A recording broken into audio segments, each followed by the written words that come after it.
out an evaluation plan, a program evaluation plan up front. So we're going to, while we have these things in place that have already started, our community partners have started working with entities on how they're measuring the effectiveness and how most places have measured the effectiveness to this point. When I'm talking most places, other districts in the lower 48, they've measured it based on access, how many referrals they're getting kids into the system. And what we want to look at is not how many kids are referred and get services, but also the outcomes of that. Is it having an impact on their academic performance, decreases in behavioral referrals, that type of thing. So that is part of our next step, Mr. Donnelly, is to set up an evaluation system where then we can identify what are our long and short-term goals, what are the metrics we're going to use to measure that so that we can report that out on a regular basis.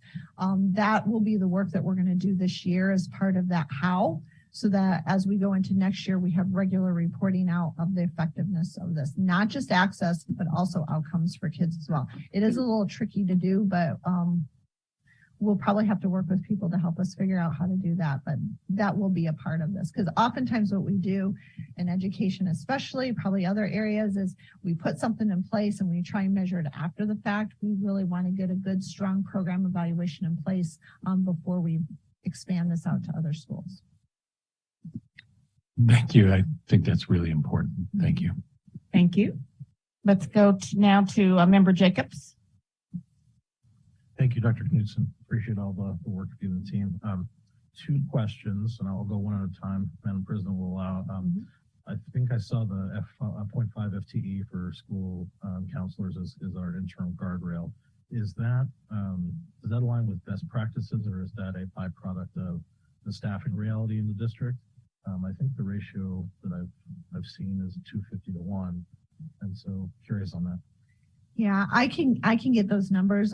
I have a team of people that are amazing. Our counselor leads and our school psychology leads each have recommended from their organizations about what is the ratio to have. It is not even close to what we need to meet the needs. It's a starting point at this point in time. A 0.5 of mental health support at an elementary school isn't going to begin to meet the needs of what we're going to do. But I'll get those ratios to you. I don't have them off the top of my head. If I might, yep. On a separate track, I'm excited to see that we're exploring Medicaid funding. I've attended community council meetings with Member Cross, and he's spoken glowingly about some of the work that the municipality is doing with, billing Medicaid for, I think it's the fire department, the funding they're receiving from that. What are could you name the barriers that are preventing us, between us and then billing for some of these services? Yeah. One of the things, and this isn't really Kate and Melissa are my Medicaid experts on all this, but what I can tell you is some of the structures right now in the state of Alaska with the Medicaid isn't allowing us to do some of the billing that we could do, and I can't speak to that, so I can get more information when Kate returns to speak to that. But what we are exploring is mental health, behavioral health is an area that we could be looking at. I will say it's a little tricky currently how we do it. Like our school psychs can bill Medicaid. We bill Medicaid for assessment services, and we could be doing it for counseling and other things. We also need to provide supports in how to do that, because if you are full-time in a school, let's say you have a social worker in a school, their caseload factors in billing time. Okay, so you might limit your caseload at like 12 because this is how many you can do in a week based on how you're there, and then you do the billing. For example, our school psychologists, we can't cap how many kids they're serving, how many kids they test for special education. So we got to work through some of those barriers. Some of it's systems and structures at the state level to help us do the work. The paperwork process, making the systems that you enter this in more streamlined so we're not having to duplicate it. Those are some of the things that have been brought up to me by Kate, but we could get a more detailed as we start learning about the Medicaid follow up with you guys about that at that point in time, because it's a very interesting and complex avenue, but it's one we need to start having joint discussions about so that we can really help support our kids. But I would defer to my expert, Kate, and have her come back and be able to talk about that. Thank you. Okay, thank you. Let's go now to Member Cross. Thank you. Just a comment on the Medicaid billing. It might be productive to try to work with the parent or guardian in order to build that, because I think if you're billing directly, there's complications. But I know Medicaid, particularly in instances of foster care, they respond quickly to the demands of the parent or the guardian. So maybe that's a way that you work with that parent guardian to file for those expenses in order to expedite that process. So just two things. One, I just want to talk about your relationship and how this works with like OCS and dealing with the confidentiality of students. It's been my experience that that sometimes in that placement, the teachers or the school staff is not adequately educated on what's going on. Now, I realize we have confidentiality with children who are going through trauma-based placement or whoever, but they're still in our public school system, and so they're putting stresses. How would you describe that communication between OCS and the current, and when a child enters into the system, to make sure that the individuals are adequately prepared for a child who may need special attention?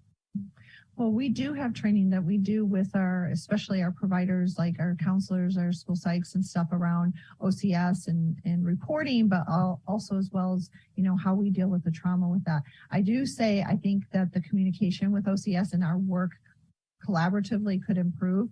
And I think this is a great opportunity to pull this in our training, as well as our community partners can work with us on and how we best serve our kids. So I think there's definitely room to grow, but we do training around OCS referrals and how we follow up on that.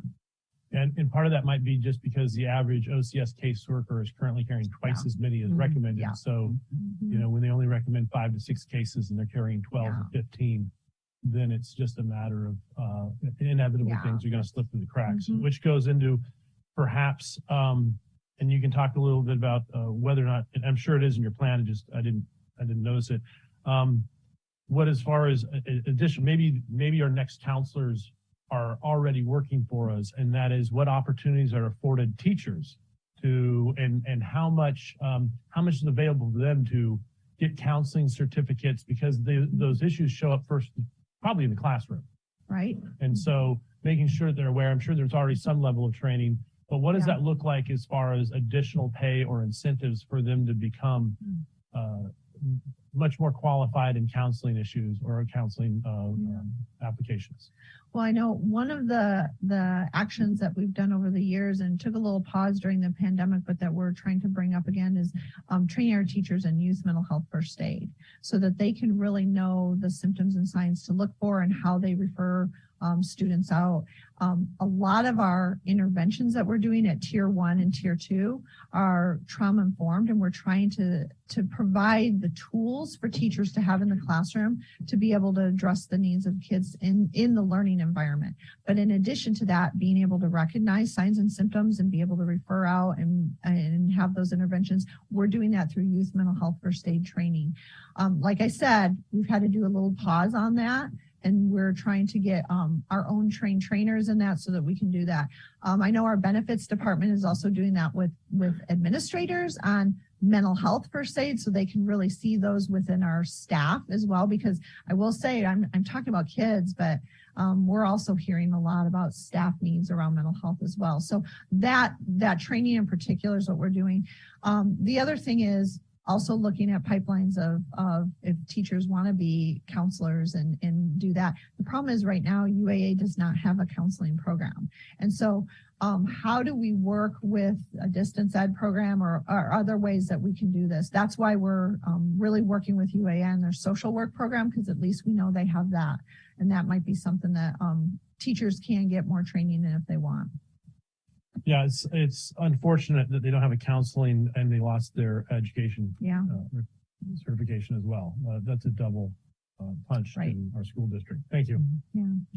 Does APU have a counseling teacher to counselor certificate? I don't know about that. Okay. All right. They used to. I'm not sure if they still do. So I'm in the queue. I just have, you spoke to one of my questions regarding parent involvement, and you talked about sharing, creating that common language. Mhm. So, and I would think for all kids, some discussion, some information on MTSS and how it, and that language. So I'm just curious as to how are we getting that information out to parents?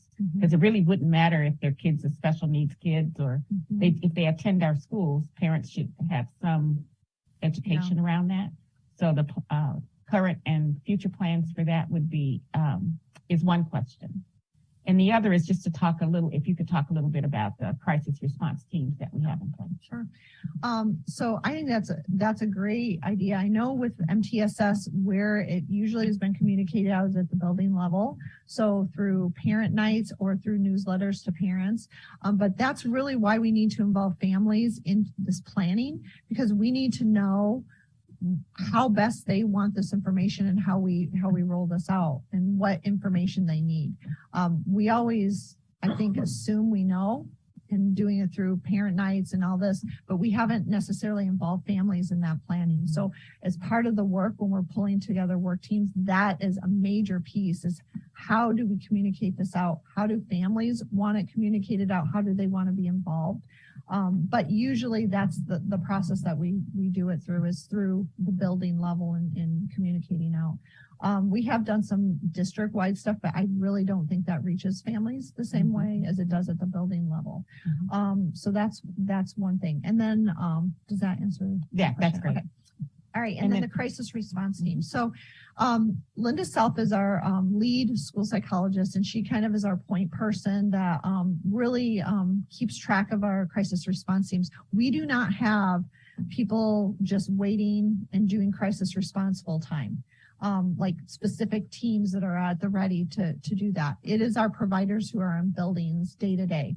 So we have a pool of people, counselors and psychologists who have been trained in crisis response, and who we call on if there's a death, suicide, death of a staff member. We have an incident. It usually goes to an elementary or secondary director, senior director. They contact myself or Linda, and then we analyze the situation on how big of a crisis response are we going to need? Do you need a few people? Do we need a whole team? We've had incidents where there's been a death of a staff member, and it has impacted all the staff that are in the building, as well as the students that have interacted with that staff. In those instances, we work with elementary or secondary ed to try and get support for the principal. So their director usually goes and works with the principal on responding to that so they can communicate with the families and with the community. And then we also get substitutes, try and get substitutes in the building. Because we have limited subs, one of our last crises, we pulled people here from the Ed Center to go out and serve in buildings. So if staff members need to be alleviated to be able to process and deal with it, they can. Then what we have our counselors and psychologists set up, and we usually identify rooms within the building that they can, and they have tools and resources that they process with kids and adults in some cases too, depending on the situation. And so we have them available throughout the crisis, and they meeting with students individually. We'll follow up with parents afterwards and check on that. Sometimes there's residual effects because there's family members or siblings at other schools. So elementary or secondary ed will check in with those schools to see what supports we need to send out. Sometimes that can be handled if they have a psychologist and counselor in the building, just with the resources they have with those trained professionals. Sometimes we need to deploy a couple other people that go out to the school and help support that. So really it's on an as needed basis, and it's really analyzing the severity and the breadth of the situation and how many people really need to go out.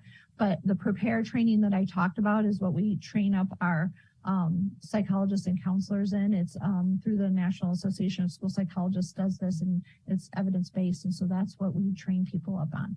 And we're training our community clinicians. So we have a really aligned approach to that. I will say it's been great having these partnerships with our community clinicians, because this is something we're exploring, expanded support and how they can maybe help us with crises in different ways that we haven't been able to do right now. Thank you very much. We have a half hour to go, and I have one final person on this subject in the queue, member lessons, and then I think we'll be right on time. Thank you. The board has some really ambitious goals for reading and math and college career life readiness. And we also, I think, collectively value this, tiered approach towards mental health. Are those ever in conflict? And I'm thinking about, the structure of a given school day. Are teachers allowed the time, space, discretion to deal with maybe today is a bad behavior day? Maybe we need to set some time aside. Are they allowed to do that, or are they absolutely sort of encouraged to focus? I mean, what is the messaging that our staff is receiving? I think with reading and math, you have to have structures in place to say protect time so that we can do that. There is research like in the early grades of how much time we should have on reading instruction to have outcomes. There's been a lot of research done on that. So it's good to have those structures in place, and we have schedules in a building to say we have a 90-minute reading block, we have a 60-minute math block, or whatever it is. We have time built out for social emotional learning lessons and stuff. It may not be every day, but there's time that they can do that. I don't think anyone would be saying that if you're having some major behavior problems in your classroom, or there's something you have to process and you need to pull kids together and have a team meeting, a classroom meeting to process through what's going on, that is what we want to have happen. Where it becomes a problem is if we're not following a schedule ever, and it's kind of a free-for-all and kind of doing what we want. I think those are two different things. The structure allows us to, I think, meet our reading and math goals, but I think there's definitely flexibility, and we're seeing more behavior problems than we have in the past. I know I'm talking to school psychologists. They're doing more manifestation meetings at elementary level than they've done in a long time, because we're seeing increased behaviors that we haven't seen before in the volume of them. So I think that is something that at a building level, they work through with their principal and figure out what are the needs and have open conversations about what those needs are. One shouldn't interfere with the other, but if we're having lots of behavior problems, we need to get that in control and work on our classroom management so that we can have a safe learning environment so that kids can benefit from that reading instruction. So I don't think anyone's saying, no, you can't do that. I think they need to process it through with their principal and work through those individual needs. Okay. And thank you, Dr. Knudsen. Very, very comprehensive report. Thank you. So we're now moving on to item G3, which is a very brief demonstration on some new software that we have had just an inquiry around. So I'm Dr. Bryant. I will get off to you, Acting COO Rob Holland.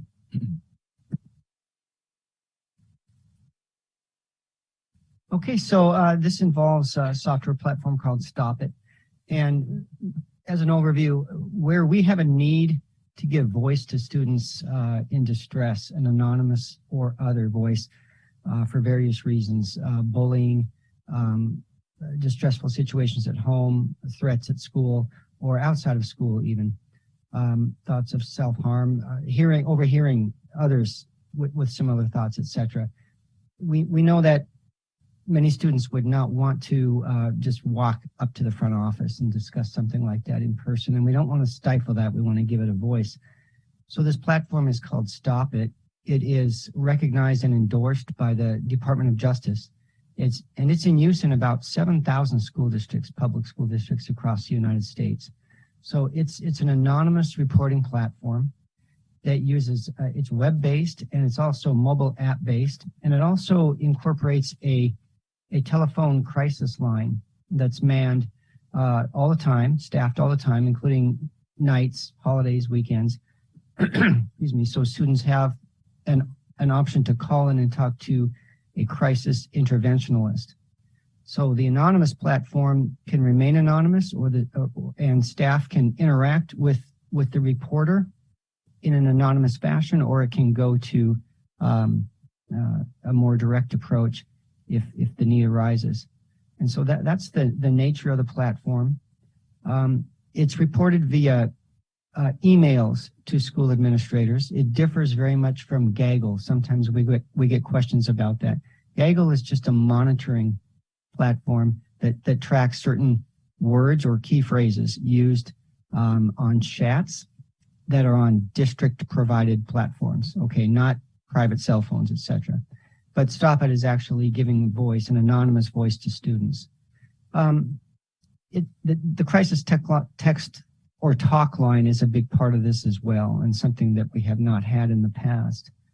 We do have a video that we can show you. It's a brief 2 to 3 minute student-made video. Stop It went live on Monday, the 14th of November. Prior to that, there were a few weeks spent training ASD staff on the use of the platform. And then we could also show you the website if you'd like to see it. So we could key up the video at this time.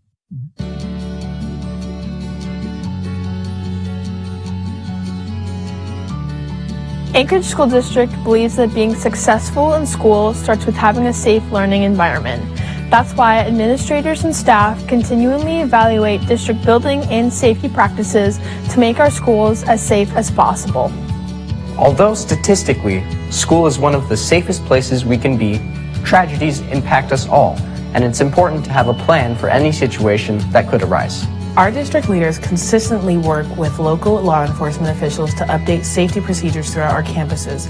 Our district counselors continue to implement new strategies to improve the overall health of our students and staff alike. Though these safety measures have been effective in decreasing violence, one of the greatest assets to stopping violence is us, the students, which is why the Anchorage School District encourages students to report suspicious activity using the Stop It app. When using Stop It, you have the ability to anonymously report any threats or concerns you've encountered about your school or the district. For example, you can use the app to report situations of bullying, weapon possession, sexual harassment, inappropriate online behavior, or anything else you might consider threatening. To download the app, visit either the Apple App Store or the Google Play Store and search for the Stop It app. Once downloaded, open the app and enter the access code provided by your school district. If you need to make a report, tap the Submit a Tip button and type a detailed message of your concern. If possible, provide photos or videos for additional evidence and submit the report. Your message will be sent anonymously to an administrator who will promptly launch an investigation into the situation. Through the Stop It Messenger feature, administrators might ask you for more information if needed, but they will still not know who you are. It's completely anonymous. You have the power to lessen the pain someone is going through, or possibly even save their life by speaking up. And the Stop It app empowers you to help yourself and others while keeping your school safe. Remember, this app is not a joke. It is not a place for drama or pranking a friend. This is a safety measure meant to be taken very seriously. If you are unsure if you should report a situation you've witnessed, consider those who have been impacted by situations that could have been avoided if someone spoke up. Think about the many lives who have been lost and communities that have been affected by serious situations. Do your part by reporting trouble when you see it.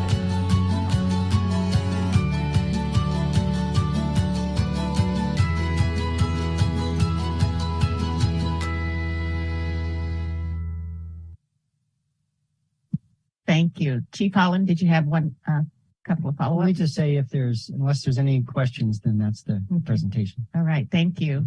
Member Jacobs, and then we'll go to Member Zolotel. Yeah, thank you, Madam President. Thank you, Chief Holland. The administration on the whole, I was researching the possibility about having a way for students to anonymously report concerns of bullying, harassment, and intimidation months ago, and reached out to administration, found out that they were in the process of adopting Stop It. And the board was able to support administration and partner with them to codify the requirement that we have a measure like Stop It in place going forward. So despite the uncertainty of funding and budget priorities, this is something we're going to be able to make space for, which is exciting. I think that this is a way to bridge how students communicate, frankly, and how they express concerns. I think my teenagers in my home talk through screenshots, I would say 30% of the time, although I think they are called receipts. I'm going to blow some of your minds there. It's exciting. I'm a huge advocate for something like this.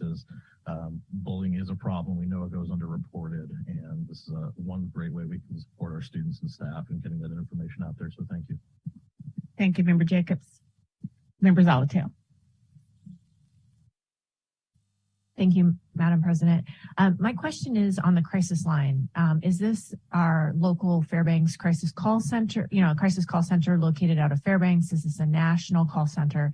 And the reason I ask is if there's any need for crisis response beyond a phone call. I know the Fairbanks crisis call center is working to integrate with local jurisdictions, including Anchorage over time, to be able to dispatch appropriate behavioral health resources, whether that's the mobile crisis team, the mobile intervention team, or something else. Yeah, thank you for the question. So this is a national call center that's staffed within this platform by trained crisis interventionalists. They do have the ability to make leveled decisions based on the need to where they could contact or dispatch local authorities or agencies. Thank you. May I ask a quick follow-up? Sure. Are we able to provide them local information then about what's available in Anchorage, such as that we have the existence of a mobile crisis team and a mobile intervention team versus just making a general referral, to police, assuming that maybe we don't have those other interventions? So the team that monitors these calls has access to a list of resources beyond just, say, APD or AFD, Now, I can't speak to the list per se, but there's a variety of community resources that are available, including the need to just reach out directly to a school administrator and say, hey, this is a more serious situation. Family member, it depends on the uniqueness of the call and the ask of the student. Okay, thanks. It would be good to know kind of what those levels of potential intervention or the community resources are, because as we continue to work to build out our community resources, we would want to ensure that a call center that isn't based in our community was well aware as we bring on more and more resources. I think Anchorage in particular is on the cusp of some really exciting things with crisis stabilization and crisis now. And those types of interventions are meant to be the appropriate intervention at the appropriate time that hopefully prevent kind of maybe what we traditionally have now, which would be hospitalization or something like that. So thank you. Yeah, thank you. The marriage of those resources it's a very good point. We'll look into that. Thank you. All right, one final question. Member LaFrance. Thank you, President Bellamy. And apologies if you mentioned this, but could you tell me what the cost is for this app, for this program? Yeah, the ongoing cost is $55,000 per year. Thank you. Okay. All right, not seeing any others. Thank you, Chief Holland. Moving on, we're on item 4, Safe Routes Schools Working Group. Who's going to speak for that group? I know you met this morning. We sure did, bright and early. Yes. We had a great conversation today, mostly led by Brad Coy from MOA Traffic and Heather Philp from the Safe Transportation Committee at ASD. We discussed, well, first of all, Brad did training how to use the map from the Safe Routes to School manual. So he gave us a great overview. And then we discussed some specific issues that were raised at schools, Mears Middle School, Benny Benson, O'Malley Elementary, and Ocean View Elementary, and kind of talked about what the current situations are there and maybe what some interventions could be. And then going forward, what we'd like to talk about are projects that have kind of already been identified, studied, or maybe closer to being shovel ready, and then what would be funding opportunities for those projects in terms of bonds, highway safety improvement program, various grants that are out there that could be pursued. So yeah, look forward to keeping the conversation going. Thank you. Thank you very much. Okay, anybody else on that committee want to add anything? And I'd like to just note that Member Higgins did join us earlier. Okay, let's go on now to item G5. And I guess I'll start that Chris is not here.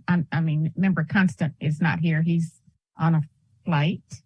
But we did have a joint meeting on youth representation, or at least a joint work session. And that took place on October 13th. And I'm going to defer to members LaFrance and Lessons to give any updates that they recall. It's a work in progress, I can tell you that. Thank you, President Bellamy. And I'll just comment that this was a small group meeting where we talked about next steps and the possibility too of assembly leadership initially attending. I just forgot the name. The student advisory. The student advisory board, a student advisory board meeting to talk about a future work session between the assembly and the board and the student advisory group and the youth commission. Thank you. Member Lessons, would you like to add something? Yeah, I'm just sort of reviewing some of my notes. I think some of the key parts of the conversation really revolved around comparing two different models that exist right now through the assembly and through the school district. We have the Youth Advisory Commission, we have the Student Advisory Board, and I think one of the talking points, we said, well, maybe we want to have a youth summit a couple of times a year with school board and assembly. So really maybe pulling our students in to these meetings a little bit more than we have been. There was, I think, some talk about the Betty Davis Youth Summit, which takes place in February, and where students, do skill building activities and learn about advocacy. And maybe that could be a forum for bringing students in both bodies together to improve their skills and awareness, really understanding that there are district issues, there are municipal issues, and there's some overlap, but then there are some distinctions. So yes, a work in progress. We did involve the two SAB advisors. They were part of the conversation, but I think it's something that is a work in progress. So more updates to come. Okay, thank you. So that brings us to item H. I think we do have, we can do member comments and then we'll do public comments. Member comments. Let's start with, I'm going to start with you, Member Jacobs, and then we'll go that way. Sure, yeah, I'll be brief. Thank you, Madam President. Just wanted to express appreciation for staff for presenting all the information today and for our assembly being a consistent ally in our corner. The board's certainly grappling with a series of tough decisions here in the next few months, and we know that we have allies at the assembly level as we try to navigate some of that. And so I know I will continue to utilize members as resources, and looking forward to future conversations and meetings. Thank you. All right, thank you. Ms. Shaw, any comments from the student perspective? Not a whole lot. Just thank you for giving me the opportunity to be here and represent SAB. And yeah, we'll work more with the joint meeting and whatnot. Okay, thank you. Member Lessons? Well, I wasn't going to say anything, but as the board liaison to the SAB, I will say that I've observed Robert's Rules of Order are lively in the SAB. Our students are learning, they are amending those amendments. And so I think this bodes well for a future generation of leaders. So thanks to Ellie and all of her peers for that. Thank you. Ms. Quinn Austin, no comments? Okay. Pete? Member Peterson?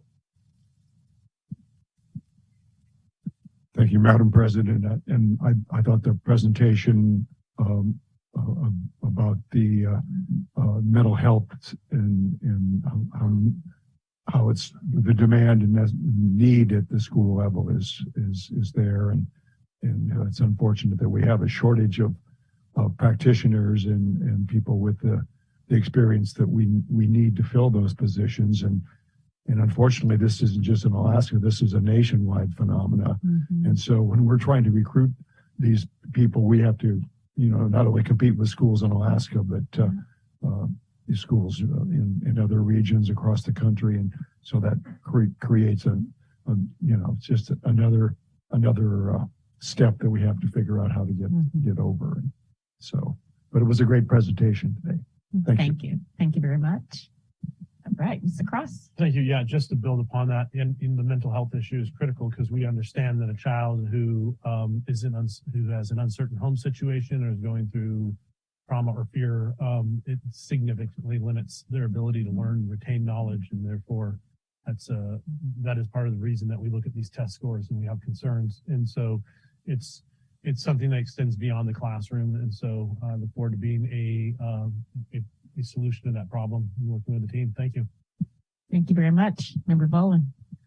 Thank you. A couple amendments that were on the Assembly's recently passed budget that were birthed out of conversations in the Health Policy Committee.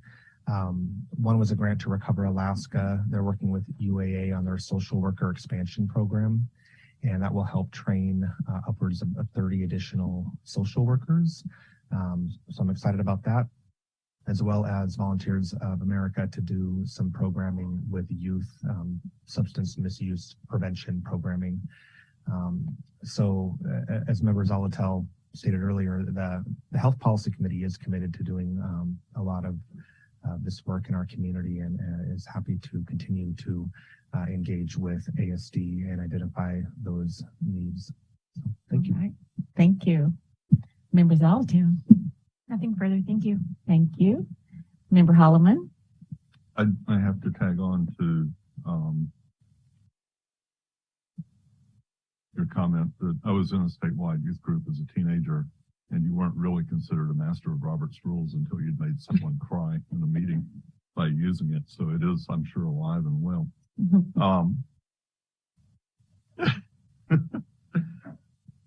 One thing I wanted to bring up again, this came up in our budget discussions. ASD spends about $250,000 a year with the municipality for pool rental. And it was something I brought up a few years ago, and I know the Assembly looked at it and it got referred to Parks and Rec and sort of died. But in looking at cuts, unfortunately, we have to look at what we're spending with swim teams and others as just as a very expensive activity because of that. And it's been about 5 or 6 years since we cut swim lessons as a PE activity again, because the pool rental made it the most expensive elective we had in the district, and we just couldn't afford to keep doing it. I do think the municipality and ASD have a shared interest here that there's huge value in teaching our kids how to swim. And this mostly impacts our kids from lower socioeconomic areas. My kid was always going to learn how to swim one way or another, somewhere, somehow. But for families that lack the means, there may not be anybody that can take them to a pool and work with them or put them in lessons. And given the number of pools we have in the city and the fact that you want a customer base for them into the future, I would hope we can find a way that the city can make those pools available to ASD at a cost to where we can legitimately say we'll spend a little bit of money and do this part without having to put more kids into language arts classes and math classes in order to compensate for the cost. In a state where people drown too many times, I hope we can find a way forward on that. But the cost is what's making ASD step back from providing those lessons. We have people that have the certifications and whatnot. It could be put on the schedule and brought back at the high school level if we can find a way to afford it. Also wanted to say, I was just struck listening to the presentation about mental health, that we have 44,000 kids, and at the board level, we're working with them in large groups. We may consolidate a school and send a huge chunk of kids this way and that way. But also every day we try to work with these kids as individuals, one-on-one. As you get down to the mental health issues, you really do get down to individual kids that have very unique problems. It's not just a lesson on math that you try to impart to 30 kids. You have to try to engage each student kind of one-on-one. And it's ironic to me that we're going to try to do the mental health component out of grant funds, i.e. it can't cost us anything. And it's a little bit painful. I think the most telling thing is if you look at physical and sexual abuse in this country, Alaska leads, and they lead by a lot. The number 2 spot is way behind us, and it's always there in our schools. I mean, this impacts kids. They come to school with it. They witness it at home, or they are the actual subjects of it. And we don't do much to address it other than any other state does, but we absolutely have the worst problem with it. So on one hand, I think it's a huge undertaking, and I think success with it will pay dividends we can't imagine yet. And it's overdue, and it's something that I hope we can keep going forward. And I say that in a time where we're looking at how many things can we cut. And it's the paradox is there. The other paradox is, as a public education advocate, I've sat in so many meetings where people talked about how badly our schools are doing and what a mess they are and what poor results we have. But as a board member, we just came off of a whole bunch of meetings where people stood up to talk about how their school gets it right and how much it matters to their kid and how other places didn't do it, but this school is making the difference for their child.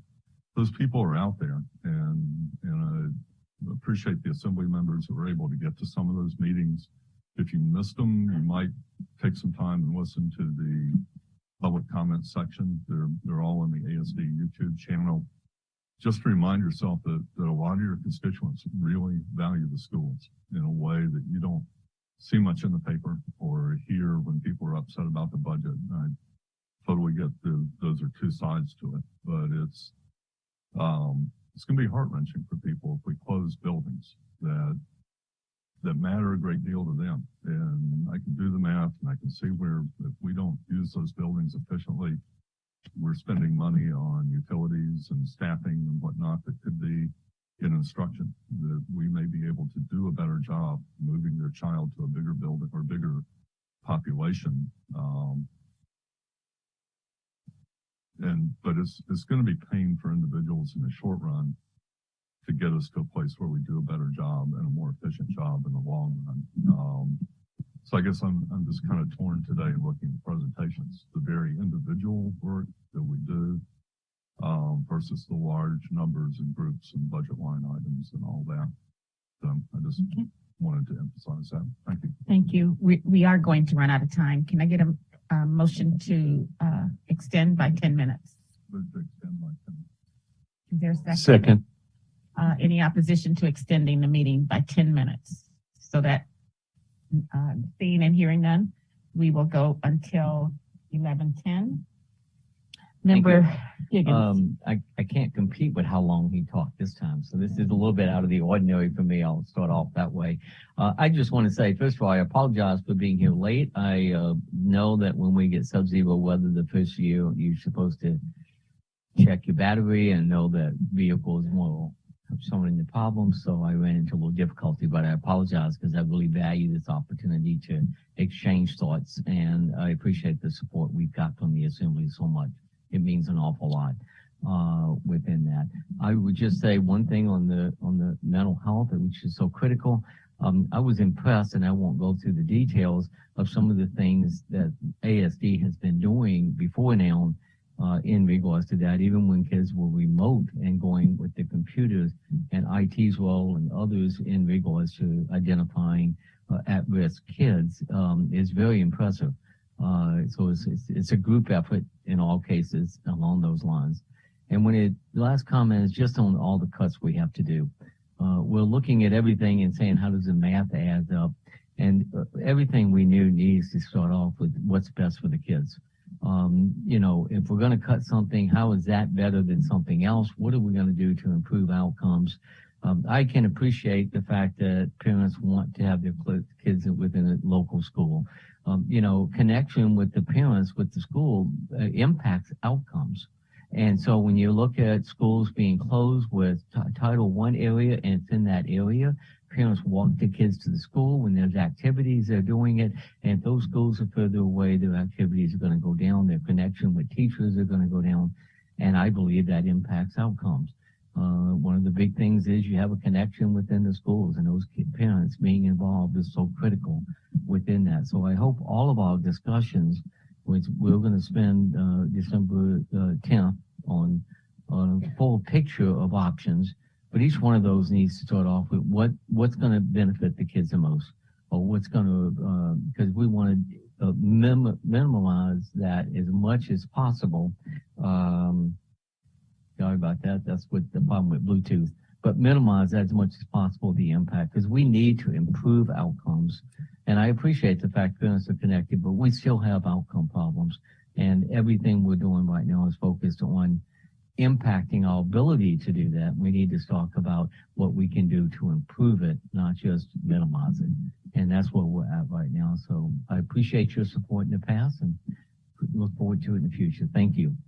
Thank you very much, Member Higgins. Member Donnelly, did you have comments? Okay. Member LaFrance. Thank you, President Bellamy, and thank you to all the board members and Dr. Bryant and members of your team at ASD for the meeting and conversation today. I very much appreciate the information and the discussion. I also very much appreciate that the Student Advisory Board is doing amendments to amendments. I think that Robert's rules is, its knowledge of it is a real asset for civic participation. I sure hope on the assembly we don't make folks cry, but I know sometimes people do actually express frustration with tracking things like amendments to amendments because it does get complicated. Thank you for the mental health services update in particular. Over and over, I'm struck with how much more the school district has taken on through the years to respond to societal issues, to help students compete in this world so that, you know, they graduate with necessary skills. And it's, you know, even implementing programs like Stop It, I recognize requires additional resources, which makes me all the more concerned when I hear over and over in the community that the district needs to be cut if standards and outcomes don't come up. And as a member had mentioned in a prior meeting, we don't approach other organizations in the same way. If crime statistics go up, we don't tell the police, hey, if you don't, you know, get this under control, we're going to cut the department. We generally look at it in terms of resources and staffing and how can we work together to ensure that you have the tools you need. So that remains a concern. I know there will be cuts and very much appreciate the difficulty of the jobs that you have and the challenges that you face. So happy holiday season to everyone. And again, thank you so very much for this opportunity to discuss these important issues. And thank you very much. Members, Salt, are you still online? I think we may have lost you. Okay. Member Wilson, are you still online? Okay. Dr. Bryant, comments, closing? I'll be brief. Just thank you to the Assembly for all of the support for our schools, whether it's through the local contribution, our incredible SRO program, supports for mental health. It truly goes a long way, especially in a time where the district is facing a very severe structural financial deficit. We have a lot of choices ahead, but I'm looking forward to our meeting with the legislators later today, because truly the future of education lies in the hands of our elected officials. So we look forward to making the case for why when you don't invest in education, student outcomes are in dire jeopardy. So thank you. Great. Okay, and so in the interest of time, I ditto everything everybody said. And I just want to thank the Assembly truly for all of your support. You've given us so much time and resource. And I just want you to know it does not go unnoticed, and we really totally appreciate it. So at this point, I don't think I missed anybody in terms of members wanting to comment. We have one person signed up to provide public comment.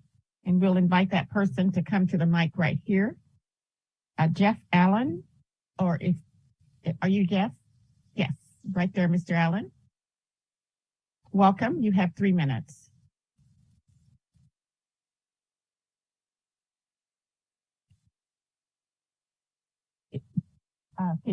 There's a button, just push it, hold it a minute until it turns green. It's on.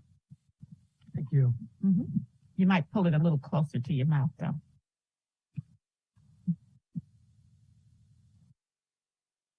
Good morning. My name is Jeff Allen, and I'm a 45-year resident of Anchorage, and appreciate everything the board does. And I'm not normally a complainer, but I do have a few complaints, and I don't want to leave things on a negative note, but it looks like I'm the only speaker or commenter. I do appreciate your comments, bright light at the end of the tunnel. But first of all, I just wanted to recap Anchorage School District's current statistics, which I'm sure you're all aware of, but about 4th or 5th highest education cost in the U.S., roughly $19,000 per student. Second, 3rd or 4th lowest testing scores in all 50 states for reading and math. And to me, that's not something to be very proud of. And why aren't we talking about that today?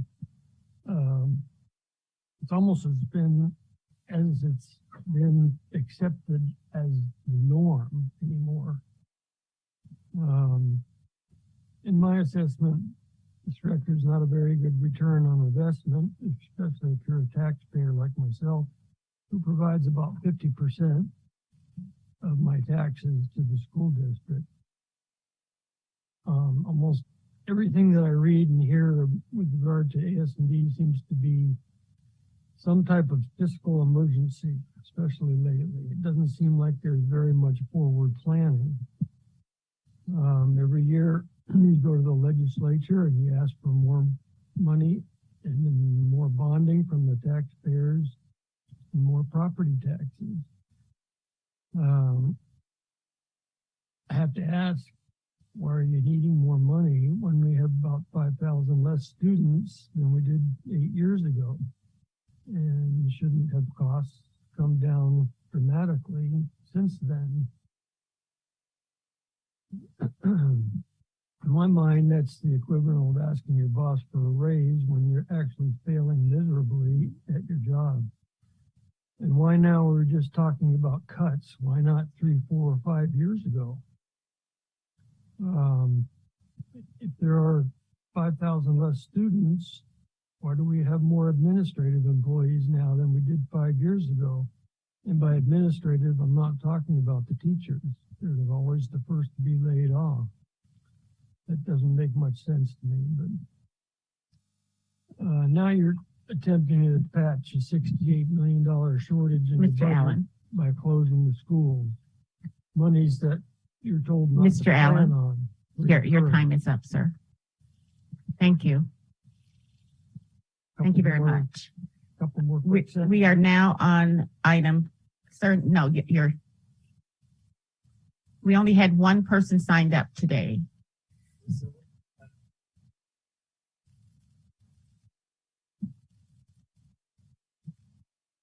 Yeah, it was on the table until the meeting started, sir.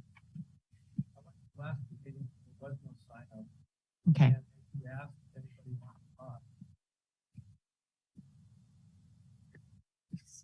Sir, we are at the end of our meeting and you didn't sign up before. Okay, thank you. Thank you. So we are now on item J, which is to our next upcoming meeting is March. Madam President, could we just ask if there's anybody else that wants to testify? We are If at there's the end only of one our or time, two, Member we could- Donnelly. Is it the will of the body to extend for another 5 minutes? Yeah, I'm fine with it. I mean, Well, then you if can, there's if you get a only one or second, two if you people, get I don't know. It's not that. Member Donnelly, if you get a second, Okay, I move to allow Anybody else want to testify? Member Donnelly. There's your just one motion person. is I move to extend. allow, extend the meeting to allow one more person to testify. Moved in second. So it's been moved in second that we will extend for 5 minutes till 11:15. And so, sir, you may come and testify.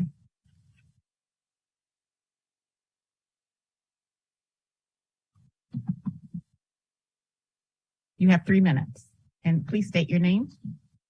My name is Jeff Fensky. Been an Alaska resident since 1980. I just turned 65 years old, so I've been around for a while. And I want to talk about vitamin D again. Last time I talked about Penny, I played part of a video. She was a teacher, Afro-American, who had severe depression, was in a clinic for a while, and she cured her vitamin D or depression by taking 10,000 IU vitamin D. That's all it took. How many teachers are low in vitamin D? Probably the majority. And how much would vitamin D help them? I'd like to talk about students this time. And anybody can get their levels tested at the Alaska Health Fair. It's only $50 per person. And instead of getting all these other tests, that is the one. Talk about mental health being the worst in Alaska. Why is that? Low vitamin D.